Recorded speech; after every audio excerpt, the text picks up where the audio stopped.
اللہ الرحمن الرحیم الحمدللہ رب العالمین وصلی اللہ علی محمد وآلہ الطاہرین۔ پانی کے احکام۔ اب تک جو آپ کے سامنے گفتگو اس کا خلاصہ یہ ہے کہ پہلے مرحلے میں ہم نے پانی کو تقسیم کیا دو اقسام میں،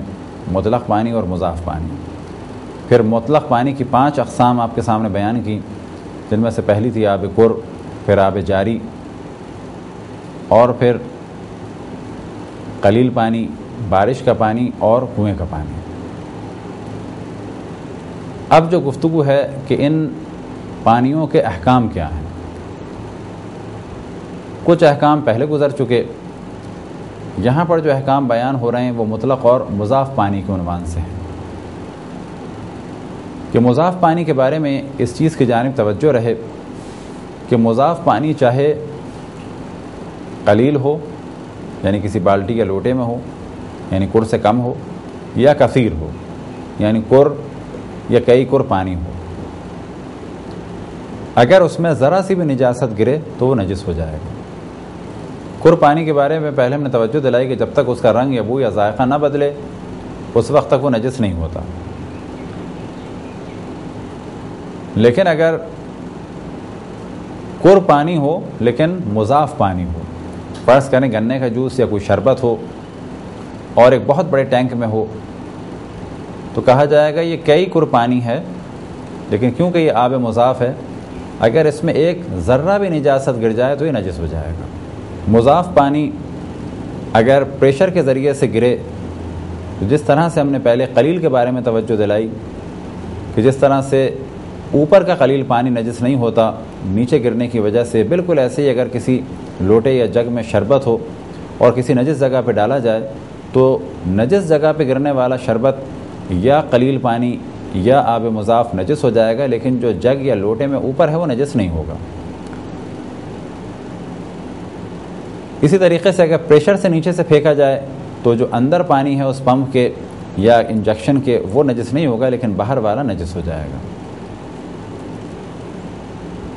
یا ایک عام مثال جو پہلے بہت زیادہ عام تھی اور دی جاتی تھی، گلاب پاش۔ گلاب پاش سے مراد وہ برتن کہ جس کے ذریعے سے عرق گلاب کو مجالس میں یا محافل میں پہلے پھینکا جاتا تھا خوشبو کے لیے، اور اسی مناسبت سے اس کا نام ہے گلاب پاش، یعنی عرق گلاب کو چھڑکنے والی چیز۔ اگر گلاب دان میں عرق گلاب ہو، کیونکہ عرق گلاب آب مطلق نہیں ہے بلکہ آب مضاف ہے، اب اگر نجس ہاتھ میں اس طریقے سے برعکس کر دیا جائے، الٹا کر کے گلاب پاش کو ہاتھ میں رکھ دیا جائے تو کہا جائے گا نجس پانی یا نجس گلاب کا عرق سبب بنا کہ جو یہ اور اوپر والا مل گیا، کیونکہ یہ مل گئے تو دونوں نجس ہو جائیں گے، لیکن اگر اس کو اس طرح سے دور رکھا جائے اور پانی گرے تو کہا جائے گا یہ نجس نہیں ہوا۔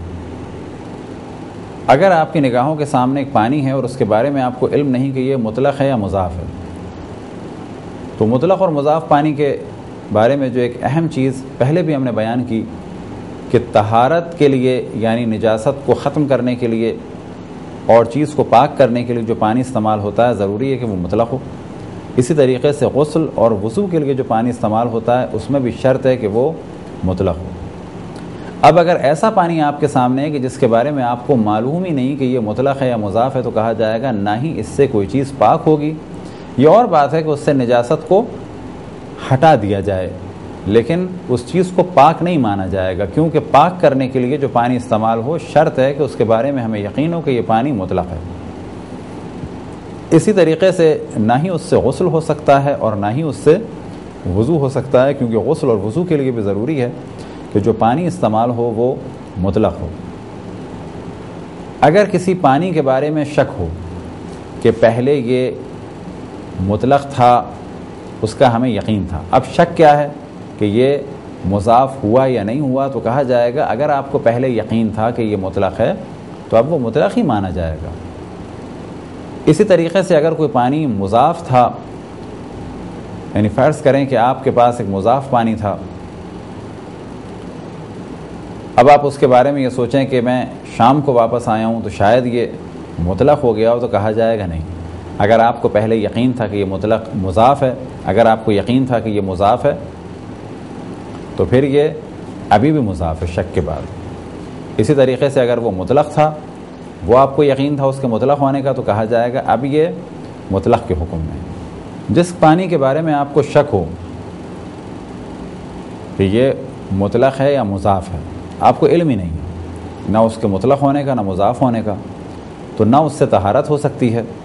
اور نہ ہی اس سے غسل یا وضو یعنی طہارت باطنی ہو سکتی ہے، کیونکہ طہارت ظاہری یعنی کسی چیز کو پاک کرنے کے لیے اور اسی طریقے سے غسل و وضو کے لیے شرط یہ ہے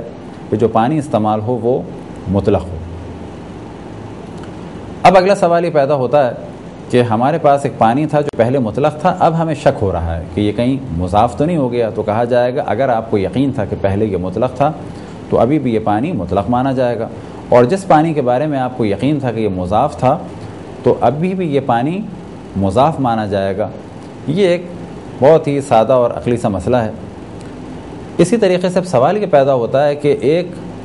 کور یا ایک ٹینک میں شربت تھا یا یہ کہ پانی تھا، اب اس پانی کو ہمیں ضائع نہیں کرنا ہے، اسے پاک کرنے کا کوئی طریقہ ہے؟ تو کہا جائے گا کہ مضاف پانی یا یہ شربت، اسے پاک کرنے کا واحد طریقہ یہ ہے کہ یا تو اس پر اتنی بارش ہو کہ اس کا مضاف پن ختم ہو جائے، اور جیسے ہی مضاف پن ختم ہوگا تو یہ پاک ہو جائے گا، یا اسے نہر کے یا کر پانی سے ملا دیا جائے اور اتنی دیر ملا رہے، یا بالفاظ دیگر اتنا پانی اس میں ملایا جائے کہ جس کے بعد یہ کہا جائے کہ اب یہ پانی مضاف نہیں رہا۔ جیسے ہی یہ کہا جائے گا کہ اب یہ پانی مطلق ہو گیا تو کہا جائے گا یہ پاک ہو گیا، لیکن یہ شرط ذہن میں رہے کہ بارش کے پانی سے یا جاری پانی سے یا کر پانی کے ذریعے سے ہو، نہ یہ کہ ایک ایک بالٹی کر کے پانی ڈالا، کیونکہ اگر ایک ایک بالٹی ایک ایک جگ کر کے پانی ڈالا جائے ممکن ہے کہ وہ کئی کر پانی ہو جائے، لیکن کہا جائے گا کہ آپ نے ایک نجس پانی میں